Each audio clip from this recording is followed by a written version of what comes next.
Hello বন্ধুরা, পুনতির হেসেলে আপনাদের সকলকে স্বাগত। আজকে বানাতে চলেছি তেল ট্যাংরা।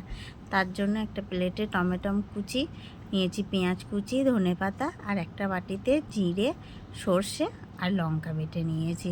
এদিকে আমি ট্যাংরা মাছগুলো সুন্দর করে ধুয়ে প্লেটে রেখে ভালো করে নুন, হলুদ আর তেল মাখিয়ে নিচ্ছি, যাতে ভাজতে গেলে মাছগুলো না ফাটে। তার জন্য একটু তেল দিয়ে নিলাম।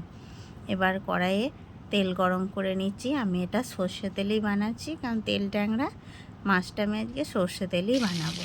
তো এক পিস করে মাছগুলো তেলের ওপরে দিয়ে দিলাম। তেলের ওপরে দিয়ে সুন্দর করে এপিট ওপিট করে ভেজে নেবো। আর ভেজে নেওয়ার পর এটাকে আমি একটা প্লেটে তুলে নেবো। তার সময় বেশি লাল লাল করে ভাজার দরকার নেই, আবার বেশি কাঁচা করে ভাজারও দরকার নেই। মিডিয়ামভাবে ভাজলেই হলো। তো আমার মাছগুলো মিডিয়ামভাবে ভাজা হয়ে গিয়েছে। এবার ভাজা হয়ে যাওয়ার পর আমি মাছগুলোকে প্লেটে নিয়ে নিয়েছি।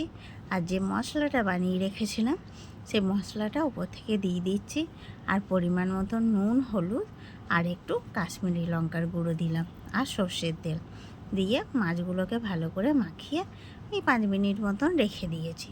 আর ওদিকে কড়াইয়ে একটু কড়াইটা গরম হচ্ছে, সর্ষের তেল দিয়ে দিলাম আবার। আর দিলাম ফোড়নে কালো জিরে। এবার দিয়ে দিলাম কুচানো পেঁয়াজগুলো হালকা করে ভাজা হলেই আমি তারপরে ওপর থেকে দিয়ে দেবো টমেটো কুচো। তো আমার পেঁয়াজগুলো ভাজা হয়ে গিয়েছে, এবার দিয়ে দিলাম টমেটো কুচোটা। এটা দিয়েও খানিকক্ষণ ভাজার পর মশলা মাখানো মাছ সমেত আমি কড়াইয়ে দিলাম। আর সামান্য পরিমাণ জল দিয়ে আমি মাছটাকে একটু নেড়ে চেড়ে ঢাকা দিয়ে 10 মিনিট মতন ফুটিয়ে নেবো। যেহেতু মাছটা ভেজেছিলাম তাই বেশি ফোটানোর দরকার নেই, 10 মিনিট মতন ফুটে নেবো। যখনই দেখবো তেল ছাড়তে লাগছে তখনই আমি উপর থেকে কাঁচা লঙ্কা কুচানো আর একটুখানি সর্ষের তেল দিয়ে দিয়েছি, আর দিলাম ধনেপাতা কুচানো। ব্যাস রেডি হয়ে গেল আমার তেল ট্যাংরা। তা ভিডিওটি ভালো লাগলে বন্ধুরা চ্যানেলটি সাবস্ক্রাইব করবেন। সকলকে ধন্যবাদ।